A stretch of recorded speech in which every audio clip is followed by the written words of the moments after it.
حضور صلی اللہ علیہ وسلم کے ساتھ باڈی گارڈ چلتے تھے. صحابہ اکرام حضور صلی اللہ علیہ وسلم کو کہیں اکیلا جانے نہیں دیتے تھے. تو اور جب حضور صلی اللہ علیہ وسلم سویا کرتے تھے تو حضرت سعد بن وقاص ابی وقاص رضی اللہ تعالیٰ عنہ، حالانکہ کہنے کو ان کے ماموں تھے لیکن رشتے میں بڑے تھے، لیکن حضور صلی اللہ علیہ وسلم کا تقدس بہت بڑا تھا، تو اس لیے ان ساری رات ان کے پہلو میں کھڑے رہتے تھے. پھر اللہ تعالیٰ نے آیت بھیج دی، یعنی کہ اے نبی اٹھیے اور یہ پیغام پہنچا دیجئے کہ، اور اگر آپ یہ پیغام نہیں پہنچاتے تو آپ نے اپنی ڈیوٹی کو فلفل نہیں کیا. یہ یاد رکھیے گا، اللہ آپ کو پروٹیکٹ کرے گا لوگوں سے. اسی وقت نبی صلی اللہ علیہ وسلم نے اپنے باڈی گارڈز ہٹا دیے. انہوں نے کہا اللہ کا حکم آ گیا، اب مجھے میری حفاظت ڈائریکٹلی کس کے پاس ہے؟ اللہ کی ذات کے پاس. Bodyguards were taken out. اس کے بعد نبی کریم صلی اللہ علیہ وسلم کے ساتھ کبھی کوئی باڈی گارڈ نہیں چلا. تو اس سے آپ یہ دیکھیں کہ اللہ تعالیٰ حضور صلی اللہ علیہ وسلم کے معاملے میں کتنے زیادہ جو ہیں وہ پوزیسو تھے کہ ان کی حفاظت بھی میں خود کروں گا. الحمدللہ رب العالمین، الصلاۃ والسلام علی رسول الکریم، اما بعد، اعوذ باللہ من الشیطان الرجیم، بسم اللہ الرحمن الرحیم. اچھا جی، نبی کریم صلی اللہ علیہ وسلم کی نیشن بلڈنگ کے بارے میں ہم نے لاسٹ ٹائم پڑھا، اور حضور صلی اللہ علیہ وسلم کے فرمان اور جس طرح انہوں نے مسلمانوں کے دل ملائے آپس میں، اس کے بارے میں پڑھا.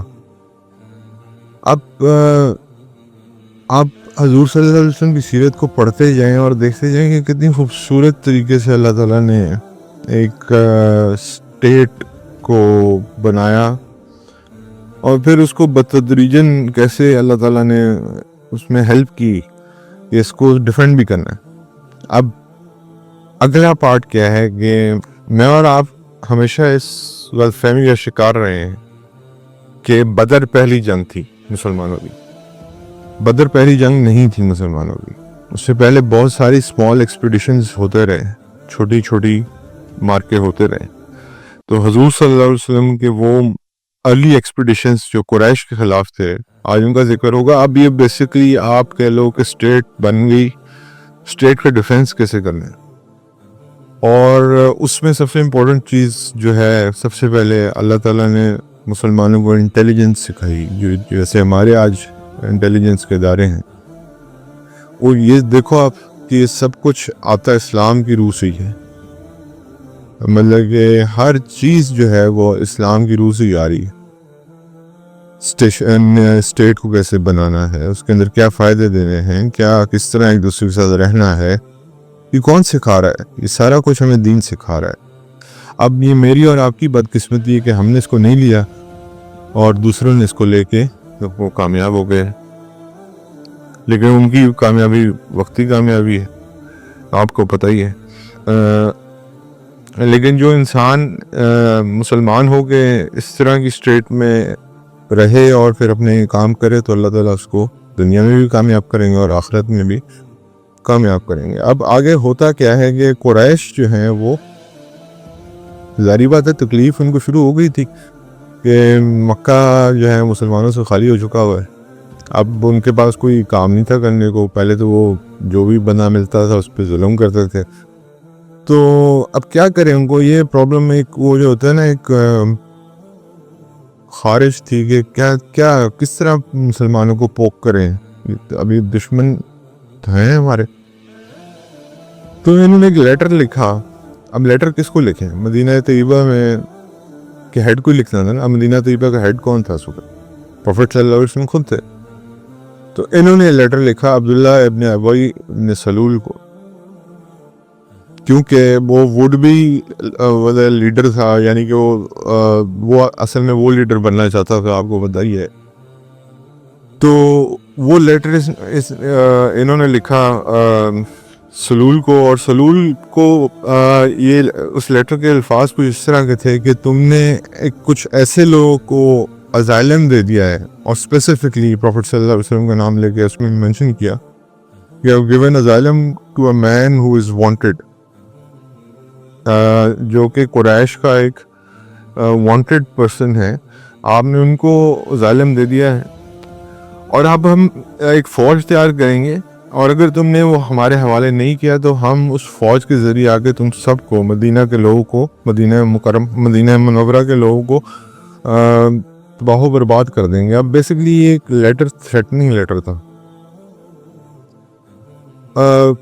عبداللہ ابن ابی ابن سلول بڑا خوش ہوا. آپ کو پتہ ہے وہ تو چاہتا تھا لیڈرشپ پہلے اس کے پاس آئے. اس نے کہا یہ بہترین طریقہ ہے نبی کریم صلی اللہ علیہ وسلم کو معاذ اللہ مدینہ منورہ سے دوبارہ یہاں سے بھی ان کا راستہ بند کیا جائے، اور ان کو یہاں سے بھی نکالنے کی کوشش کی جائے. مدینہ کے لوگوں کو ڈرایا جائے کہ دیکھیں قریش تو بہت بڑے نمبرز میں، ان کو کیسے فیس کریں گے.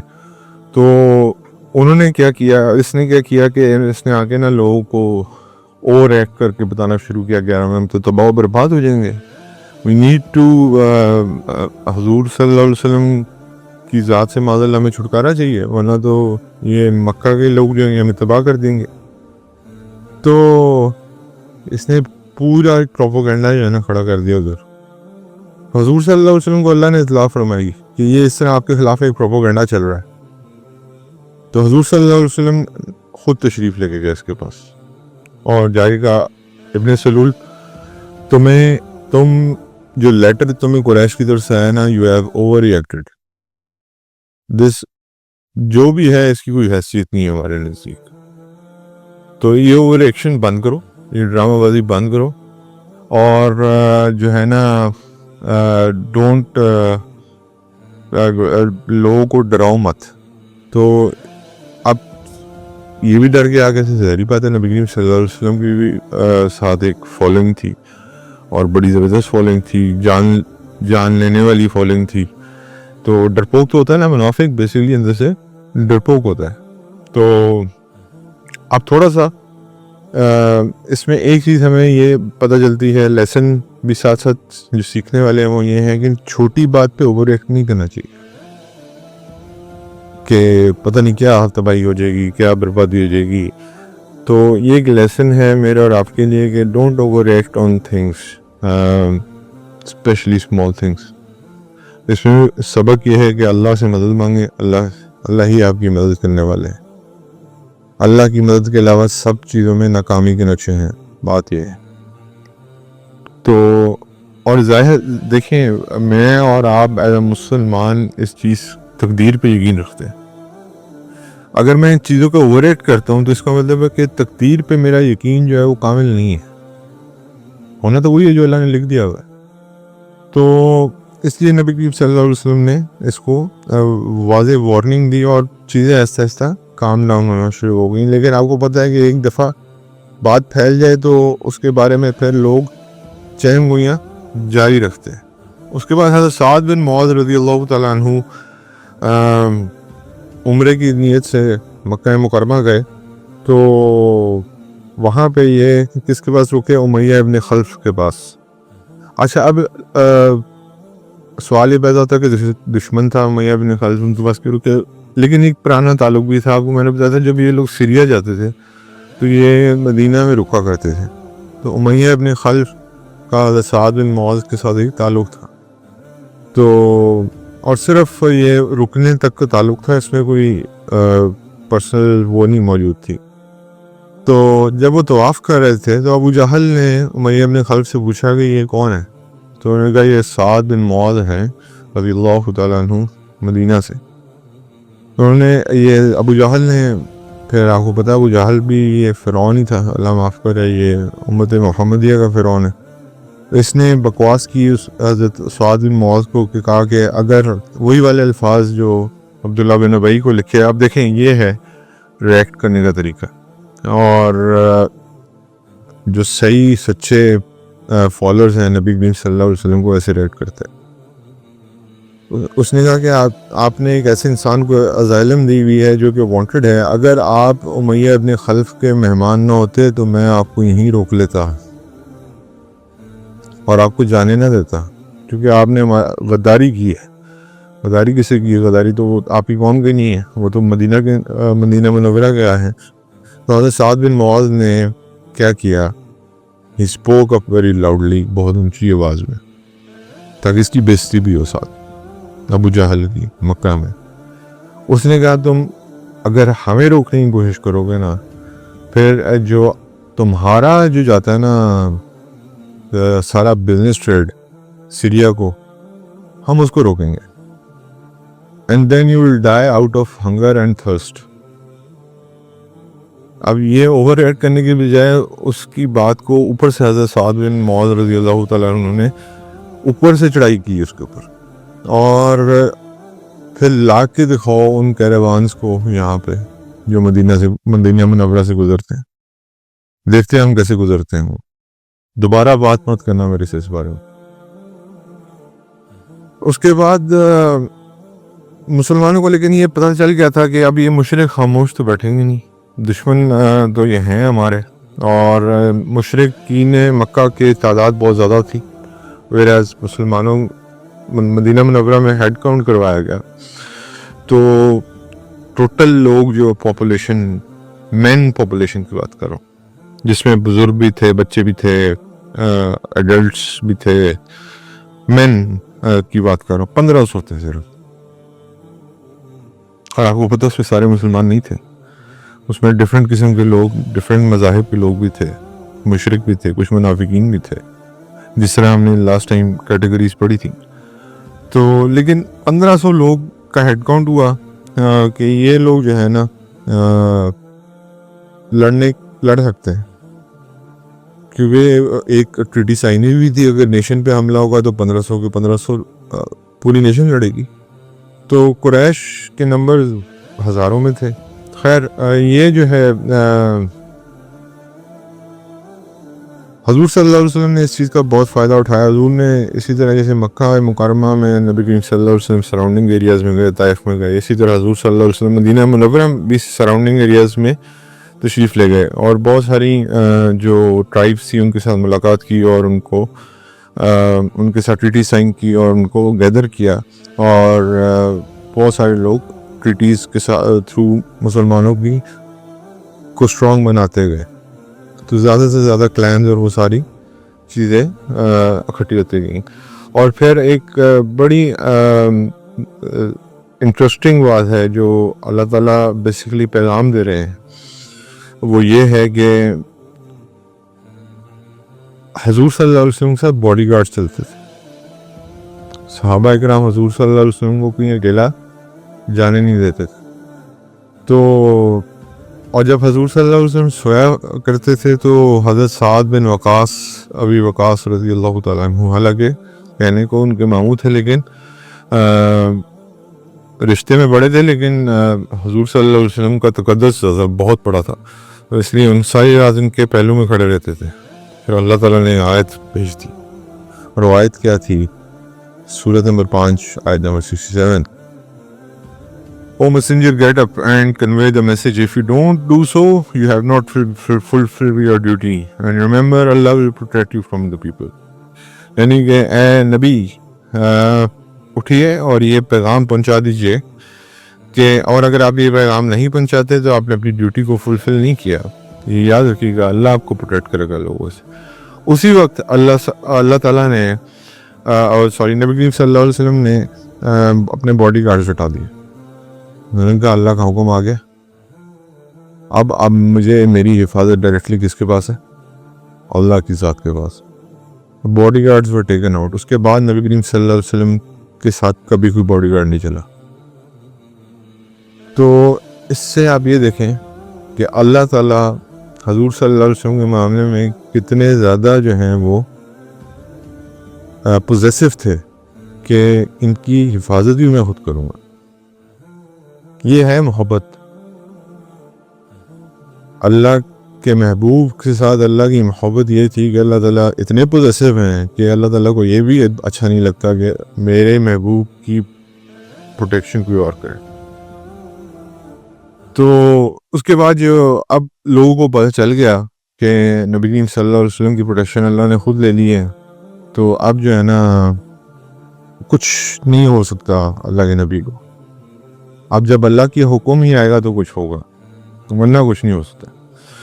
قریش کی ایک اور ہیبٹ تھی، انہوں نے آہستہ آہستہ مدینہ طیبہ کے چکر لگانا شروع کر دیا اور لوگوں کے دماغ کو پولوٹ کرنا شروع کیا یہ جو آپ کے پاس انسان ہے معاذ اللہ وہی باتیں کاہن معاذ اللہ جادوگر معاذ اللہ اور اس طرح کی باتیں پرابلمس کوز کرنا شروع کی. عبداللہ بن ابی اپنے کاموں میں لگا ہوا تھا, آپ کو پتہ ہے, اس نے اپنے کام شروع کیے, وہ اسلام کے اندر فالٹ ڈھونڈنے کی کوشش کر رہا تھا. اچھا یہ بھی منافقین کی نشانی ہے کہ معاذ اللہ آپ قرآن کو صرف اس نیت سے پڑھیں کہ اس میں کوئی غلطی مل جائے مجھے, یا معاذ اللہ اسلام کو صرف اس نیت سے دیکھ رہے ہیں کہ اس میں مجھے کوئی غلطی مل جائے. منافقین کی نشانی بھی نشانی. تو عبداللہ ابن سلول جو ہے وہ یہ کام کرتا تھا. اور جوز جو ہے وہ آلدو آپ کو پتہ ہے جوز ہے, یہودی ہوتا ہے. آلدو ٹریٹی ان کے ساتھ تھی, لیکن وہ بھی مسلمانوں کے درمیان میں پرابلمس کریٹ کرنے کی کمپلیٹ کوشش کرتے رہتے. کیوں؟ آپ کو پتہ ہے وہ بنی اسحاق میں سے نبی کا انتظار کر رہے تھے, آ گئے بنی اسماعیل میں سے, تو اوپر سے جتنا مرضی وہ قتل تکلیف تو اللہ رب العزت نے مسلمانوں کو ہمیشہ پروٹیکٹ کیا. ابھی یہ بات ہے میرے اور آپ کے سمجھنے کے لیے کہ آپ کے چاہے جتنے مرضی دشمن ہیں اس دنیا میں, پوری دنیا ہی آپ کی دشمن ہے, اگر آپ کا پروٹیکٹر اللہ ہے تو آپ کو کوئی آپ کا وال بھی بھیگا نہیں کر سکتا. اور چاہے پوری دنیا آپ کی دوست ہے, یا آپ نے اس کو اپنی جیسے فرعون کے بارے میں ہمیں بڑا اس کی رعونیت میں آپ نے اپنے نیچے رکھا ہوا ہے, تو پھر اللہ نے اگر فیصلہ کر لیا کہ اس کو تباہ کرنا ہے تو پھر اس سے کوئی بچا نہیں سکتا. تو میرے اور آپ کے لیے یہ ایک بڑی ضروری چیز ہے. ابھی تک حکم یہ تھا کہ آپ نے کسی چیز پہ ریٹیلیٹ نہیں کرنا. آپ نے اپنے اگر آپ پہ کوئی لڑائی آ بھی جائے تو آپ نے ڈیفینس نہیں کرنا. اور اگر آپ کی مال ضبط کر لیا جائے تو آپ کچھ نہیں کر سکتے تھے. مسلمان 14 سال اس طرح برداشت کیا مسلمان, لیکن پھر اللہ رب العزت نے پرمیشن گرانٹ کی. اور یہ آیت نمبر سورت نمبر 22 آیت نمبر 29 ہے. Permission has been granted to those who are being fought to defend themselves and take revenge and retaliate, for indeed Allah is all able to give them victory. سورت number 22 آیت number 39 میں اللہ فرماتے ہیں تمہیں اجازت مل چکی ہے, میں تمہیں اجازت دیتا ہوں کہ تم ان لوگوں سے جو تم سے لڑتے ہیں ان کے اگینسٹ اپنے آپ کو ڈیفینڈ کرو, ان سے اپنا جو ہے ریونج بھی لے سکتے ہو, ان کے خلاف ریٹیلیٹ بھی کر سکتے ہو, اور اللہ تعالیٰ تمہیں ان کے خلاف وکٹوریس بنائے گا. تو یعنی کہ اب اجازت مل گئی مسلمانوں کو ڈیفینڈ کرنے کی, ریٹیلیٹ کرنے کی اور ریونج لینے کی. تو دیز ورسز, اب یہ جب ورسز نازل ہوئے تو مسلمانوں کو چہروں پہ اسمائل آئی کہ یار اب ٹائم ہے کہ اب ہم دشمن نے جو ہمارے ساتھ زیادتیاں کی ہیں اس کو اب ہم ان کو بتاتے ہیں. اب آہستہ آہستہ انہوں نے آپ کو پتہ ہے ساری مال اور دولت لوٹ لیا تھا مسلمانوں کا جب ہجرت ہوئی. مسلمان اپنا پیسہ, گھر, مکان سب ادھر چھوڑ کے آ گئے بے سر و سامانی کی حالت میں, اور اس پیسے کو انہوں نے لوٹا. اور اسی پیسے کی بیس پہ اب آپ دیکھیں آتا تھا وہ بکر کی 6 دکانیں تھیں کپڑے کی. یہ تو ایک صحابی کی بات میں کر رہا ہوں, 6 دکانیں کسی کی ہوں کپڑے کی, اور وہ اس کو ویسے ہی چھوڑ کے آنی پڑے. اتنا بڑا نقصان ہے ویلتھ کے طور پہ. تو اسی طرح بے تحاشا حضرت عبد الرحمن بن عوف کو پتہ نہیں کتنا نقصان ہوگا, اتنے بڑے بزنس مین تھے. اس کے بعد جی جب یہ ورسز ریویل ہو گئے, اب حضور صلی اللہ علیہ وسلم نے یہ فیصلہ کیا کہ اب انفارمیشن گیدرنگ کی جائے گی آن دا ویئر اباؤٹس آف قریش. یعنی کہ یہ قریش کہاں سے گزرتے ہیں, مدینہ کے قریب سے کہاں سے گزرتے ہیں.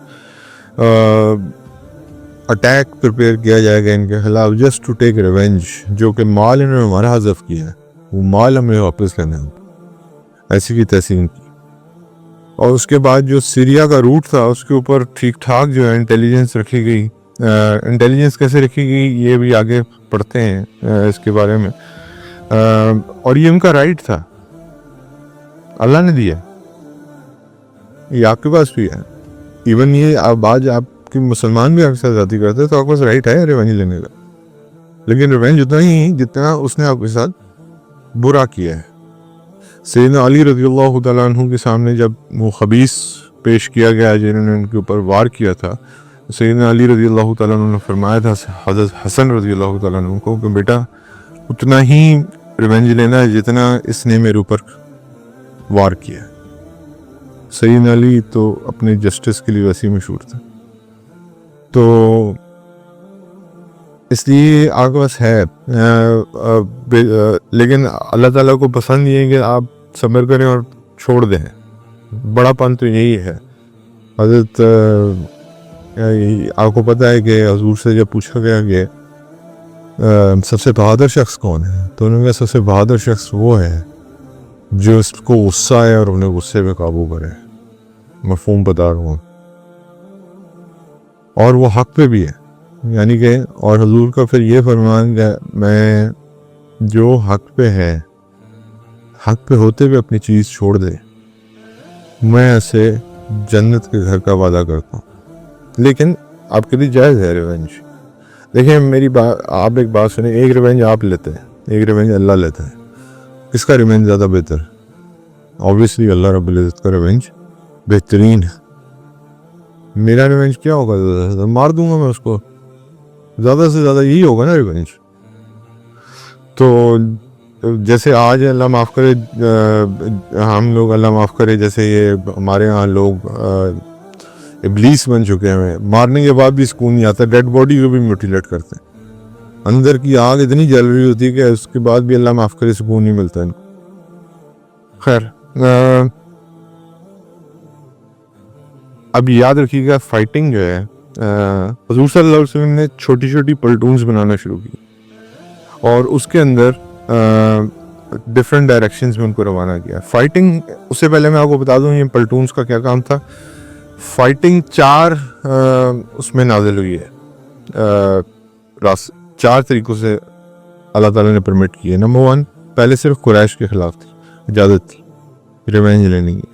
نمبر 2, ان لوگوں کے خلاف جو مشرک ہیں عرب میں, جو مسلمانوں سے لڑتے ہیں, عرب کے کسی بھی پارٹ کے ہوں, ان کے خلاف یہ اجازت ملی. پھر نمبر 3, اینی ون جو کہ قریش کے ساتھ آپ کے خلاف لڑے گا, چاہے وہ اہل کتاب ہی کیوں نہ ہو.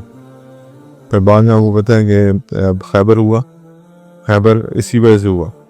اور اس کے بعد پھر جنرل دے دیا گیا آرڈر کہ کوئی بھی ہو, کہیں سے بھی آتا ہو, جیسے رومن امپائر, جیسے پرشین امپائر, یا آپ پہ حملہ کرتے ہیں تو آپ اپنے ڈیفنس کا رائٹ رکھتے ہیں. یا ایسے میں حضور صلی اللہ علیہ وسلم کا کوئی میسنجر یا کوئی ایمبیسڈر جاتا ہے اور اس کو شہید کر دیا جاتا ہے. یہ ہوا بھی. موتا کیوں ہوئی تھی, غزوہ موتا کیوں ہوئی تھی؟ ایک میسنجر حضور کے ایمبیسڈر کو شہید کیا گیا تھا, اس کے بدلے میں حضور نے وہ فوج بھیجی تھی. اور اس کے بعد جو پہلی پلٹون نبی کریم صلی اللہ علیہ وسلم نے بھیجی, وہ پہلے سال جو ہجرت کا تھا اس کے رمضان المبارک میں بھیجی. اور اس کا نام, یہ جو واقعہ تھا, اس کا نام تھا سریت السیف البحر. اب اس کا پلٹون کمانڈر کون تھا؟ Was army commander of this platoon Hamza bin Abd al Muttalib رضی اللہ تعالیٰ عنہ. یعنی کہ پہلا آرمی چیف اسلام کا حمزہ بن عبد المطلب رضی اللہ تعالیٰ عنہ تھے. یعنی کہ حضور صلی اللہ علیہ وسلم پہلا جھنڈا جس کو پکڑایا حضرت حمزہ تھے. حضرت حمزہ کے ساتھ 30 لوگ گئے, انٹیلیجنس کی ریکی کی, ساری علاقے کی انٹیلیجنس گیدرنگ کی. دیز پیپل ور, یہ جنگ کی نیت سے نہیں گئے تھے, صرف اس نیت سے گئے تھے کہ ہم انٹیلیجنس گیدرنگ کریں اور دیکھیں کہ یہ قریش کیسے موو کرتے ہیں. اب ہوا کیا کہ آگے سے آ رہا تھا اس کا بندہ, کیا نام ہے, ابو جہل کا ایک کیروان آ رہا تھا جس میں 300 لوگ تھے, یہ 30 تھے. اب ان کا آمنا سامنا ہو گیا تو دونوں طرف سے تلواریں نکلیں, لیکن ان کے درمیان میں ایک بندہ تھا جس کا نام تھا ماجدی ابن عمر, جس کی دونوں طرف جو ہے نا وہ اچھی اسلام دعوت تھی, دونوں طرف بنتی تھی. اس نے کہا یہ لڑائی نہیں کرنی آپس میں. خیر یہ لڑائی اوائڈ کروا کے حضرت حمزہ رضی اللہ تعالیٰ عنہ واپس مدینہ منورہ آ گئے, اور یہ جو ابو جہل خبیث ہے یہ واپس مکہ چلا گیا. ابو جہل کو اس چیز کو دیکھ کے نا ابو جہل کے دل میں خطرہ پیدا ہو گیا کہ یار اب یہ تیار ہو چکے ہیں, لڑائی کے لیے. They are not afraid of us no anymore. تو اس نے نا کہا کہ جو پاورفل لوگ ہیں یہ فرسٹ ٹائم میں نے ریٹیلیٹ کرتے ہوئے دیکھا ہے, کیونکہ اس کو تو نہیں پتا تھا کہ یہ آیت اتر چکی ہے ریٹیلیشن کی. یہ تو ہمارے آگے بولتے ہی کچھ نہیں تھے, یہ تو ریٹیلیشن پہ آ گئے. تو this sent a very strong message to Mecca eventually. اور پھر اس کے بعد جو ہے مکہ مکرمہ میں ایک بڑا اسٹرانگ میسج کیا مسلمانوں کے اس سے کہ یار اب ان کے ساتھ جو ہے وہ اس طرح نہیں ہم کر سکتے جیسے پہلے ہم کیا کرتے تھے. اس کے بعد فرسٹ فلیگ جو ملا حضرت حمزہ رضی اللہ تعالیٰ عنہ کو ملا. آپ کو پتہ جنگ جب بھی جنگی قافلے چلتے ہیں ان کے ساتھ ایک فلیگ ہوتا ہے جو کہ آرمی کی نشانی ہوتی ہے. تو مسلمانوں کا فلیگ ہمیشہ وائٹ کلر کا ہوتا تھا. تو یاد رکھیے گا مسلمان ہمیشہ وائٹ کلر کا فلیگ لے کے چلا کرتے تھے. سیکنڈ انٹیلیجنس مشن جو گیا وہ تھا سریت الرابغ. یہ ایک چھوٹا سا حضور نے ایک پلٹون بنائی اور same year first year of Hijra شوال میں. پہلا کیا تھا رمضان اور اب شوال یعنی کہ اگلے ہی مہینے کی بات ہے. حضرت عبیدہ ابن حارث رضی اللہ تعالیٰ عنہ کو اس کا کمانڈر بنایا گیا اور 60 لوگوں کو چیک کرنے کے لیے بھیجا گیا. اب ایک کیروان جا رہا تھا جس کو لیڈ کر رہا تھا ابو سفیان, جس کے ساتھ 200 بندے تھے اور اس کے اندر لاٹ آف ویلتھ اور مرچنڈائز تھی. اور یہ کس کی تھی؟ یہ انہی مسلمانوں کی تھی جو ہجرت چھوڑ کے نکلے تھے. اس میں بھی آپس میں تھوڑی بہت جھڑپ ہوئی, اسکرمش کہتے ہیں اس کو. اور وہ یہ کہ دونوں نے ایک دوسرے پہ تیر چلائے, دونوں طرف سے تیر چلے, لیکن میجر جنگ نہیں ہو سکی اور وہ اپنے راستے کو نکل گئے, یہ واپس آ گئے. کوئی کلنگ بھی نہیں ہوئی اس میں.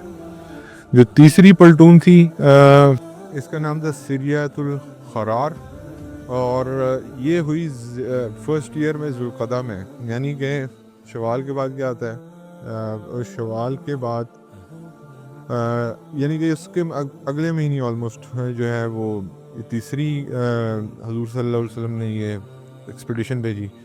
اور اس میں اس کو کون لیڈ کر رہے تھے؟ حضرت سعد بن ابی وقاص. اور حضرت سعد بن ابی وقاص کے ساتھ کتنے لوگ تھے؟ 20 لوگ تھے. اور ان کا ایم کیا تھا کہ قریش اگین جو کیروان لے کے جا رہے ہیں اس کی ویلتھ ہم نے ان سے واپس لینی ہے کیونکہ یہ ہمارے پیسے. حضور صلی اللہ علیہ وسلم نے حضرت سعد بن ابی وقاص کو انسٹرکشن دی تھی کہ آپ نے ایک سرٹن پوائنٹ تک جانا ہے, اس کے آگے نہیں جانا, اور صرف وہاں سے آبزرو کرنا ہے ان کو کہ کرتے گئے ہیں. تو حضرت سعد بن ابی وقاص جب اس پوائنٹ تک پہنچے تو یہ کیروان آگے نکل چکا تھا, یعنی کہ یہ اپنے کام مس ہو گیا. یہ کیروان اس کے ساتھ کوئی ایسا وہ نہیں ہو سکی, کنفرنٹیشن نہیں ہو سکی. ان پلٹونز کو بھیجنے کا فائدہ کیا تھا آپ کا کیا خیال ہے؟ ایک تو نمبر 1 انٹیلیجنس, اللہ تعالیٰ بتا رہے تھے اسٹیٹ بن گئی ہے. اسٹیٹ کے لیے سب سے امپورٹنٹ چیز کیا ہے؟ انٹیلیجنس میکنگ, یعنی کہ آپ کو پتہ ہو کہ آپ کا دشمن کون ہے, اس کی موومنٹ کیا ہے, اور کن راستوں سے وہ آتا ہے, کن راستوں سے وہ جاتا ہے, کیا روٹس ہیں, اور مدینہ منورہ کے ارد گرد کی ساری جگہوں کی اچھی خاصی رہتی ہوگی. پاکستان میں انٹیلیجنس کا کیا کام ہے؟ اصل کام تو یہ ہے کہ دشمن بن نظر آتا ہے, تو انٹیلیجنس یہی کام کرتی ہے. اب تیسری جو آگے اب حضور صلی اللہ علیہ وسلم اگلی ایکسپیڈیشن میں خود کمانڈر تھے, پر اس کو کہتے ہیں یہ سیکنڈ ایئر آف ہجرہ میں ہوا, سفر کے مہینے میں. اس کو کہتے ہیں غزوۃ الابواء, اور اس کے اندر حضور صلی اللہ علیہ وسلم نے ایک فوج تیار کی, اور کئی کتابوں میں اس کا نام غزوۃ الودان بھی رکھا گیا ہے. حضور صلی اللہ علیہ وسلم نے 70 لوگ لیے, سارے مہاجرین میں سے, سارے کے سارے مہاجرین میں سے تھے, اور قریش کے کیروان کو ہی فالو کیا. اور اس کے بعد یہ کہ وہی فلیگ جو حضور نے حضرت حمزہ کو دیا تھا وہی خود پکڑا. اور اس کے بعد جب تک حضور صلی اللہ علیہ وسلم مدینہ چھوڑ کے وہاں پہنچے اگین انفارچونیٹلی یہ کیروان جلدی سے نکل گیا، کیونکہ اب ان کو پتہ چل چکا تھا کہ یہاں مسلمان ہمارے لیے کیا بن گئے ہوئے، خطرہ بن گئے ہوئے. تو وہ اپنا روٹ بھی بدل لیتے تھے اور کیا کر لیتے تھے کہ جلدی سے وہاں سے نکل نہیں کرتے تھے. اچھا، یہ this was the first time when prophet صلی اللہ علیہ وسلم. اب یہ آپ یاد رکھیے گا کہ پہلا جھنڈا حضرت حمزہ رضی اللہ تعالیٰ عنہ کو ملا ایز این آرمی چیف، اور پہلی جو حضور نے اپنا خلافت اناؤنس کی اپنے ہوتے ہوئے، یعنی کہ حضور کی زندگی میں، وہ حضرت سعد بن عبادہ رضی اللہ تعالیٰ عنہ، جو خزرج کے سردار تھے. سعد بن معاذ اوس کے تھے، سعد بن عبادہ خزرج کے تھے. تو حضرت سعد بن عبادہ، یہ ایک سبق بتاتا ہے مجھے اور آپ کو کہ امیر ایک ہوتا ہے، اور اگر اس جگہ پہ موجود نہ ہو تو وہ اس ایک بندے کو اپوائنٹ کر کے جائے گا اپنے پیچھے. تو اس چیز پہ ہم عمل کرنے کی کوشش کرتے ہیں. سیکنڈ پارٹیسپیشن، اور اس کے بعد حضور پھر دوسری پارٹیسپیشن میں گئے. دوبارہ ایک اور ایکسپیڈیشن تھا جس کا نام تھا غزوۃ البوات. مینی آف اس تھنک، یہ وہی والی بات ہے کہ اب آپ کو پتہ چل گیا ہوگا کتنی ایکسپیڈیشن ہوئی ہیں بدر سے پہلے. اور اس کے بعد جو ہے بوات جو ہے یہ سیکنڈ ایئر آف ہجری میں ٹیک پلیس ہوئی ہے، اور یہ ربیع الاول کا مہینہ تھا. اس دفعہ نبی کریم صلی اللہ علیہ وسلم نے 200 بندہ اکٹھا کیا، اور امیہ بن خلف جو ہے وہ اپنے کیروان کے ساتھ آ رہا تھا. 100، اس کے بعد 100 بندے تھے. دس واز دا فرسٹ ٹائم مسلمان زیادہ تھے، اور وہ جو کیروان آ رہا تھا اس کے اندر کم تھے. حضور صلی اللہ علیہ وسلم نے آرام سے اس کیروان کا روٹ آبزرو کیا، اور اس کے بعد لڑائی کا حکم نہیں دیا، واپس آ گئے اور ان کو بھی جانے دیا. اب یہ سارا کچھ کیا ہو رہا تھا؟ انٹیلیجنس گیدرنگ ہو رہی تھی، اور اس کے بعد روٹس کو پراپرلی، تاکہ حملہ کرنے سے پہلے ہم ایک دفعہ پراپر اپنی ہوم ورک کمپلیٹ کر لیں.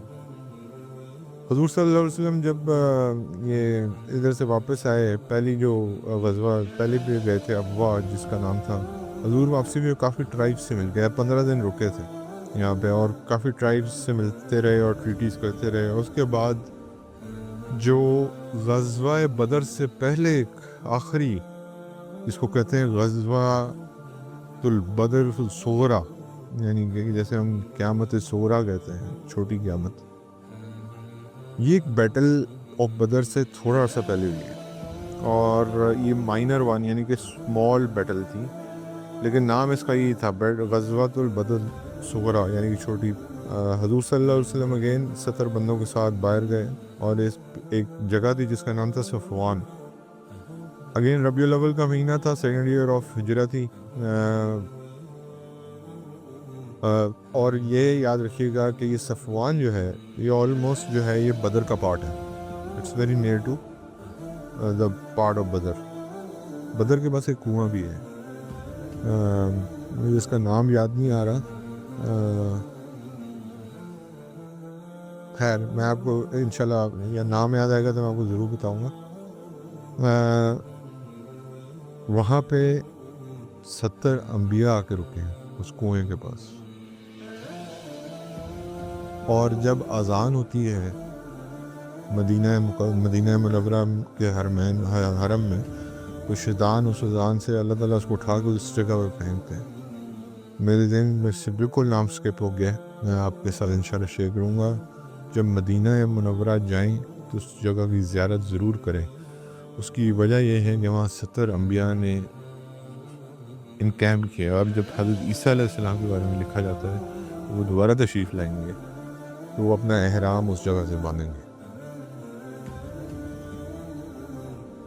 مجھے اب یاد آیا تو میں آپ کو بتا دوں گا، ورنہ نیکسٹ میں انشاءاللہ آپ کو لیٹ نو.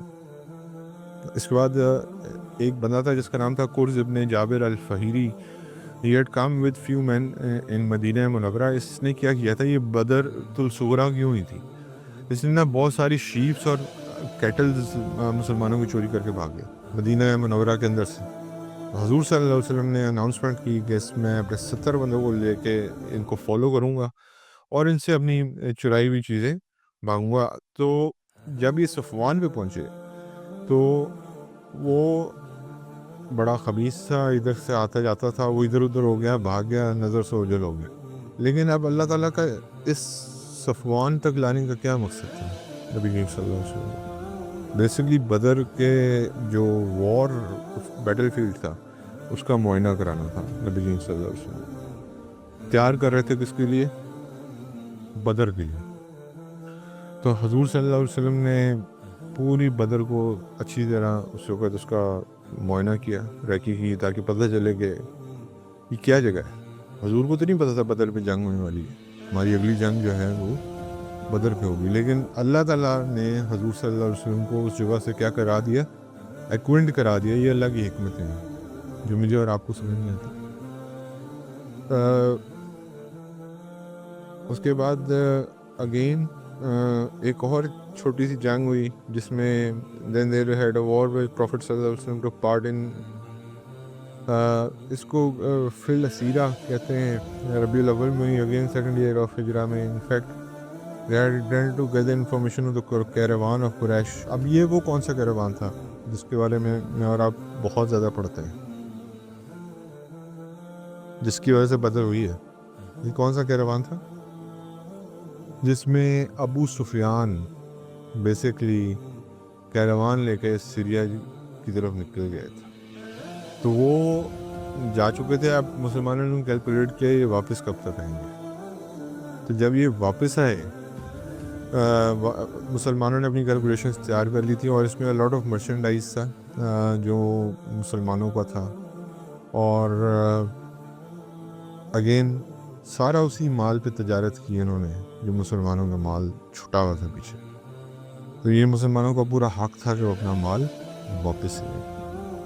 اب دو تین باتیں جو امپورٹنٹ ہیں، یہ تو سارے وہ چھوٹی چھوٹے ایکسپیڈیشنز اور واقعات، اس سے آپ کو یہ پتہ چل گیا کہ Badr was not the first clash between مسلمان اینڈ کفار.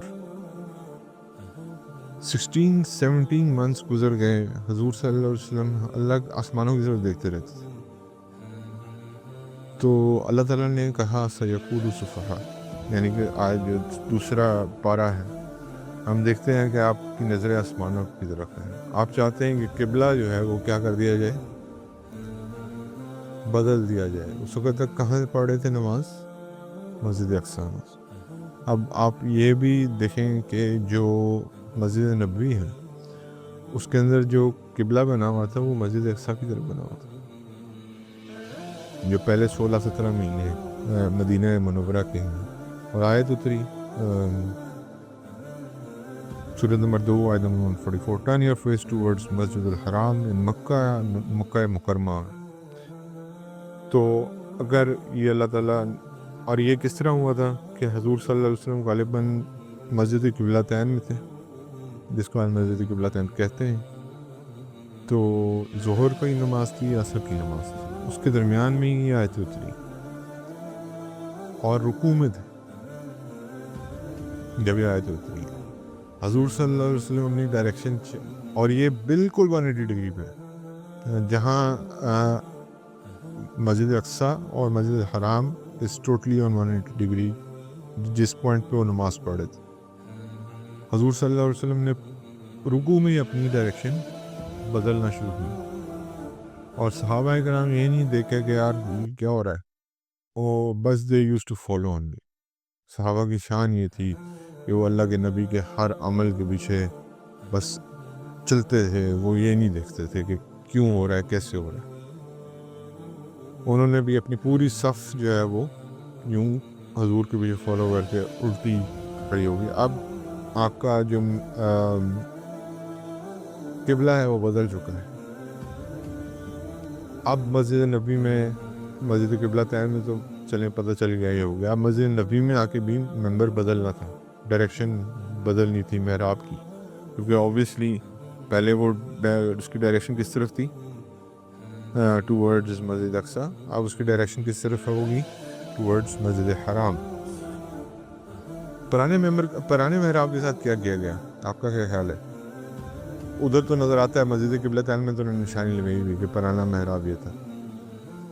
مسجد نبی میں کیا کیا گیا؟ اس جگہ کو ریز کیا گیا تھوڑا سا، اس کے اوپر چھت ڈالی گئی، مطلب اس کو اوپر سے بند کر دیا گیا، تھوڑا سا ریز کیا گیا، زیادہ نہیں. اور وہ اصحاب صوفہ کی جگہ بنی. تو جہاں آج اصحاب صوفہ کی جگہ ہے وہ چبوترا سا بنا ہوا ہے، آج بھی آپ مسجد نبوی میں جا کے دیکھ سکتے ہیں، ابھی آپ گوگل کر کے بھی دیکھ سکتے ہیں، وہ ڈائریکشن تھی پہلے قبلے کی۔ اور یہ صوفہ کیا چیز تھی؟ صوفہ وہ چیز تھی جو بھی غریب لوگ مسلمان جو آتے تھے، جن کے پاس کھانے پینے کو کچھ نہیں ہوتا تھا، یہ اس جگہ پہ آ کے رکا کرتے تھے اور ادھر سے آ کے اپنا دین بھی سیکھتے تھے اور عبادت بھی کرتے تھے۔ اور آپ کو پتہ ہے صوفہ جو ہے وہ ہمارا دوسرا مدرسہ تھا، بلکہ تیسرا مدرسہ تھا۔ پہلا دار ارقم تھا، دوسرا حضرت اسد ابن زرارہ رضی اللہ تعالیٰ عنہ کا گھر تھا جہاں حضرت موسیٰ بن عمیر تبلیغ کیا کرتے تھے، اور تیسرا یہ تھا۔ اس کے بعد اب یہ مسجد نبوی کا محراب جو ہے وہ فرنٹ پہ ہے اور یہ بیک پہ ہے۔ اصحاب صوفہ نبی کریم صلی اللہ علیہ وسلم کا روضہ مبارک ہے جہاں آج، اس کے بیک پہ اصحاب صوفہ، لیکن محراب کا ہے فرنٹ پہ۔ تو نبی کریم صلی اللہ علیہ وسلم جب آپ حضور صلی اللہ علیہ وسلم کو سلام پیش کر رہے ہوتے ہیں تو آپ کی بیک پہ میں وہ ہے قبلہ، یعنی کہ پہلے ڈائریکشن اس طرف تھی اب اس طرف۔ تو یہ مسجد نبوی کے اندر یہ چینج ہوا تھا۔ اس کے بعد قبلہ چینج ہونے کا مطلب کیا ہے؟ قبلہ چینج ہونے کا مطلب کیا تھا مسلمانوں کے لیے آپ کے خیال سے؟ جیسے کہ بعد میں سیدنا صلاح الدین ایوبی رحمہ اللہ نے قبلہ اول کو آزاد کروایا۔ کیوں کروایا تھا؟ یہ ہمارا قبلہ تھا، یہ دشمن کے پاس کیوں؟ تو مسلمانوں کو اللہ تعالیٰ نے موٹیویشن دی، اس قبلے کو چینج کرنے کے پیچھے جو موٹیویشن تھی وہ کیا تھی؟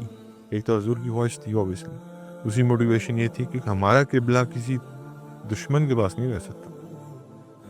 یعنی کہ پھر مسلمانوں کی جو ساری ایفرٹ تھی وہ ساری صرف جھٹ گئی 10 سالوں کے لیے اگلے، کہ ہم نے اپنا قبلہ واپس لینا ہے۔ فتح مکہ تک پھر یہ ایفرٹ جاری رہی، اور پھر اللہ رب العزت نے جب فتح مکہ پڑھیں گے انشاءاللہ اس میں بات بھی کریں گے، لیکن فتح مکہ پھر اللہ تعالیٰ نے 10 سال کے لانگ ٹائم کے بعد اللہ تعالیٰ نے، لیکن اگین نیت کیا تھی؟ لینا ہے واپس۔ ہماری طرح نہیں ہاتھوں پہ ہاتھ دھر کے بیٹھے ہیں، کوئی نیت نہیں، کچھ نہیں، اور صرف باتیں چار کر دیتے ہیں یار مسجد اقصیٰ لینی ہے واپس، کچھ کام نہیں، کوئی ایکشن نہیں، کچھ نظر نہیں آنا۔ مسلمانوں کو اس وقت یہ صحابہ سے سیکھنے کی بات ہے کہ آپ نے اگر اپنا قبلہ واپس لینا ہے تو you have to strive for it. آپ کو جنگیں بھی لڑنی پڑیں گی، آپ نے بدر بھی لڑی، بے سر و سامانی کی حالت میں لڑی، آپ نے احد لڑی، شکست ہو گئی، خندق، تمام عرب کے دشمن آ گئے، وہ لڑی، خیبر ہوئی، پھر پتہ نہیں کیا کیا نہیں گزرے، کہ مسلمان کس کس اسٹیج سے نہیں گزرا، حدیبیہ ہوا، بیچ میں وہ بھی آگے ساری چیزیں آتی جائیں گی، لیکن یہ سارا کچھ ہوا صرف کس چیز کو پانے کے لیے؟ مسجد حرام کو واپس لینے کے لیے، جس جگہ سے مسلمانوں کو نکالا گیا تھا۔ کیا آج میری اور آپ کی وہ نیت ہے کہ میں مسجد اقصیٰ کو واپس لوں؟ کیا میرے ایکشن ایسے ہیں کہ میں مسجد اقصیٰ کو واپس لوں؟ کیا ہماری مسلمانوں کی جتنی بھی افواج ہیں، کیا ان کے ایسے ایکشن ہیں کہ وہ نیت رکھتے ہیں کہ ہم نے اس کو واپس لینا ہے؟ کچھ چند بجائے ہیں جو لوگ لگے ہوئے ہیں کوشش میں بس، لیکن یہ کہ اوور آل سارے سو رہے ہیں۔ اور پھر سیکنڈ ایئر آف ہجرہ میں ایک اور بہت امپورٹنٹ کام ہوا، یہ ایک تو قبلہ بدلا، دوسری چیز یہ ہوئی کہ روزے جو ہیں وہ فرض ہوئے۔ اللہ تعالیٰ نے قرآن میں فرمایا، اللہ said to you, oh you believe fasting is prescribed upon you in the same way it was prescribed upon before you to achieve piety، یعنی کہ اللہ تعالیٰ نے فرمایا کہ تمہارے اوپر روزے فرض کر دی گئے جیسے پہلی قوموں پہ روزے فرض کیے گئے تھے تاکہ تم تقوی حاصل کر سکو۔ اور روزے کا ثواب کو پتہ ہے کیا ہے؟ اللہ تعالیٰ نے بتایا حج کرو گے تو تمہارے سارے گناہ معاف ہو جائیں گے، نماز پڑھو گے، گھر میں پڑھو گے تو صغیرہ گناہ پچھلے نماز سے جو تو کی ہیں وہ معاف ہو جائیں گے، جب مسجد میں پڑھو گے تو جماعت کے ساتھ 27 گنا زیادہ ثواب ملے گا، اور مردوں کی تو نماز ایسے مسجد میں ہی ہوتی۔ تو لیکن خیر جنرلی فرض ادا ہو جاتا ہے گھر میں، لیکن ثواب نہیں ملتا اس میں. لیکن ہر چیز کا ثواب ایک میئرڈ اماؤنٹ میں لکھا ہے. روزے کا ثواب اللہ تعالیٰ کہتے ہیں وہ میرے پاس ہے، وہ میں اپنی مرضی سے دوں گا. اب آپ سوچیں کہ اللہ جیسا غنی جب روزے کا ثواب دے گا تو وہ کیسا ثواب ہوگا. ہر چیز میئرڈ ہے لیکن روزے کا ثواب میئرڈ نہیں ہے، کیونکہ یہ صرف اللہ تعالیٰ کے لیے رکھا جاتا ہے، صرف اللہ کے تقوی پہ رکھا جاتا ہے. اور یہ سیکنڈ ایئر آف ہجرہ میں جو رمضان المبارک آیا، دس was the first Ramzan when they all fasted. اور اسی سال صدقۃ الفطر بھی واجب کیا گیا.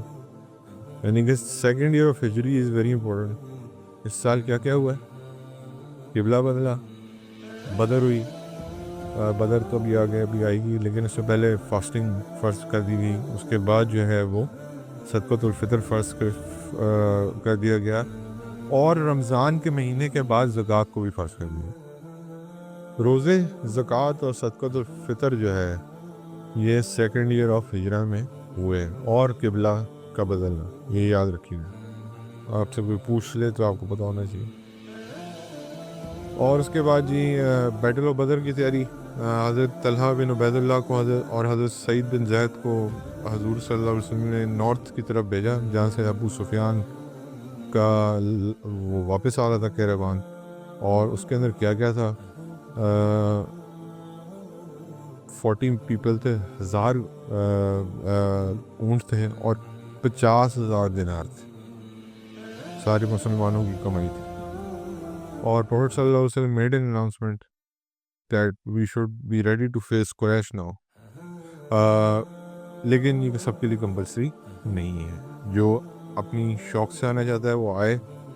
جہاد آپ کو پتہ ہے اللہ رب العزت نے قتال فی سبیل اللہ فرض کفایہ بنایا ہے، کیونکہ اللہ کو پتہ ہے کہ میرے جیسے کمزور لوگ بھی ہیں جو شاید شریک نہ ہو پائے. تو اگر آپ کے ٹاؤن میں سے 2 بندے بھی چلے جاتے ہیں تو سب کا فرض ادا ہو جاتا ہے. جیسے کہ جنازہ ایک فرض کفایہ ہے، یعنی کہ اگر آپ کی گلی میں سے 2 بندے بھی ایک جنازہ اٹینڈ کریں تو ساروں کا. خوبصورت ہے اسلام، کتنا خوبصورت مذہب ہے کہ اگر آپ اجتماعیت کی بات ہے کہ اگر کوئی 2 بندے بھی ایک بندہ بھی ریپرزینٹ کر دے آپ کے اس میں سے، تو آپ سب کا جنازے کو آپ ثواب مل جائے گا. اسی طرح سب کو جہاد فی سبیل اللہ کے ثواب مل جائے گا. اس کے بعد جی حضور صلی اللہ علیہ وسلم نے فوج تیار کرنا شروع کی، اور وہ مانگے، والنٹیئرز مانگے، کیونکہ نبی کریم صلی اللہ علیہ وسلم کا ارادہ نہیں تھا فل فلیج جنگ کا، لیکن حضور کا یہ ارادہ پکا بن چکا تھا کہ ابو سفیان کے کیراوان کو ہم نے اب انٹرسیپٹ کرنا ہے جو بھی ہو جائے. اور وہ پھر آگے ہم پڑھیں گے بدر کیسے سٹارٹ ہوئی، کیونکہ ارادے سے تو اس لیے نکلے تھے کہ ابو سفیان کے اس کو کریں انٹرسیپٹ، لیکن بعد میں پھر وہ وہاں سے لشکر نکلا ہے. اس کے بعد جی پھر لوگوں نے اپنے اپنے نام دیے والنٹیئرز نے، جو آگے ہم پڑھیں گے فردر. اور کئی لوگوں کو ڈس الاؤ کر دیا گیا، جیسے بچے تھے، شوقین بہت تھے جہاد کے، لیکن حضور نے منع فرما دیا. حضرت عثمان کو منع فرما دیا. حضرت عثمان بن عفان کو کیوں منع فرمایا؟ حضرت رقیہ حضور صلی اللہ علیہ وسلم کی بیٹی جو تھیں، جو حضرت عثمان کے نکاح میں تھیں، وہ بیمار تھیں، حضور نے فرمایا کہ آپ ان کا خیال رکھیے. اور اس کے بعد اور کچھ لوگ جو کہ جن کے شرعی عذر تھے ان کو حضور نے اجازت نہیں دی اس جنگ میں شامل ہونے کی. حالانکہ اس وقت تو سب سے زیادہ ضرورت تھی مسلمانوں کو، یہ فرسٹ کلیش آ رہی تھی آگے دشمنوں کے ساتھ. دس از ان ساری چیزوں میں کیا پتہ چلا؟ ان ساری چیزوں سے یہ پتہ چلا کہ یہ ساری چیزیں جو ہے نا اللہ تعالیٰ نے بیسکلی اسلام کے اندر ایک سسٹم ان پلیس کیا ہے. اللہ کو پتہ ہے کہ مومن سارے جہاد نہیں کر سکتے، ہر بندے کا دل ایک جیسا نہیں ہوتا. پھر اللہ تعالیٰ نے انٹیلیجنس کا سسٹم ان پلیس کیا، پھر اللہ تعالیٰ نے آرمی بنائی. اس اسٹیٹ کو ڈیفینڈ کرنے کے لیے جو اسٹیٹ آف مدینہ منورہ تھی. اب آپ دیکھیں کہ بتدریجاً چیزیں کیسے بنی. پہلے مسلمانوں کو مار کھا کے اللہ تعالیٰ نے تیار کیا کس چیز کے لیے؟ اسٹرانگ بنایا. جب وہ اسٹرانگ بن گئے، ایمان بن گئے، پھر اس کے بعد اللہ تعالیٰ نے اسٹیٹ بنائی، اور پھر اسٹیٹ بنانے کے بعد اس کے اندر انٹیلیجنس قائم کی، انٹیلیجنس کے بعد اس کے اندر آرمی قائم کی. اب مسلمان تیار ہیں جان کے لیے. تو اللہ کے ہر کام میں حکمت ہے. حضور صلی اللہ علیہ وسلم اللہ سے پہلے بھی یہ کہہ سکتے تھے کہ اللہ ہمارے لیے جہاد کھول دے، لیکن اللہ کو پتہ تھا کہ اس وقت اگر یہ جہاد کریں گے یا لڑیں گے تو اتنی کم تعداد میں اوور کم نہیں کر سکیں گے. کچھ اسباب بھی ہیں دنیا کے جو اللہ نے جوڑا ہے جن کو. حضرت عیسیٰ علیہ السلام، جو اللہ حضرت عیسیٰ علیہ السلام کو دوسرے آسمان سے ماسک آف ڈومیسکس کے مینار تک اتار سکتا ہے، وہ نیچے زمین تک نہیں اتار سکتا ہے، لیکن وہاں سے حضرت عیسیٰ کو سیڑھیوں سے اتارا جائے گا، کیونکہ اب دنیا میں آ گئے تو اسباب پورے کرنے پڑیں گے. تو اس لیے اب یہ ہے اللہ تعالیٰ نے کیسے مسلمانوں کو تیار کیا، کیسے اسٹیٹ بنائی، اور کیسے پھر اسٹیٹ کے اندر کیسے جوان پیدا کیے، اور پھر اسٹیٹ کے اندر ایک فوج قائم کی اسٹیٹ کی حفاظت کے لیے. اور حضور صلی اللہ علیہ وسلم was a spiritual, a political and a general. یہ نبی کریم صلی اللہ علیہ وسلم کی صفات بھی بتاتا جا رہا ہے ہمیں یہ ساری چیزیں، کہ حضور صلی اللہ علیہ وسلم کس طرح کے تھے کہ ہر جگہ پہ ان کو گرپ حاصل تھی. یعنی کہ چاہے وہ جنگ کا میدان ہو، چاہے وہ اسٹیٹ مین شپ ہو، ڈپلومیسی ہو، یا چاہے وہ